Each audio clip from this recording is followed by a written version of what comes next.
তো চলো আজকে পার্টস অফ স্পিচ কিছু আইডেন্টিফাই করি। হোয়াট ইজ ইওর নেম প্রথমে আছে, তাহলে দাগ কোথায় আছে? হোয়াটে আছে, তাই তো? এই হোয়াটটা কি পার্টস অফ স্পিচ? এটা এটা হচ্ছে প্রোনাউন, এটা প্রোনাউন। এবং এটা বলতে পারবে কোন প্রোনাউন? এটা ইন্টারোগেটিভ প্রোনাউন, ঠিক আছে।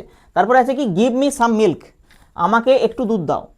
তাহলে একটু যে মানে যে সাম যেটা আছে এটা কাকে ক্ল্যারিফাই করছে? মিল্ককে, মানে কতটা দুধ না একটু দুধ। তাহলে এটা কি হবে? এটা ইনফরমেশন যেটা দিচ্ছে সেটা অ্যাডজেক্টিভে দিচ্ছে, ঠিক আছে, এটা অ্যাডজেক্টিভ হচ্ছে। আচ্ছা নেক্সট হচ্ছে he has been ill since that day, সে ওই দিন পর্যন্ত মানে অসুস্থ হয়ে আছে, তাই সিন্সে দাগ আছে। সিন্স কি না হচ্ছে সিন্স হচ্ছে প্রিপোজিশন, সিন্স হচ্ছে প্রিপোজিশন। 3 নম্বর হলো।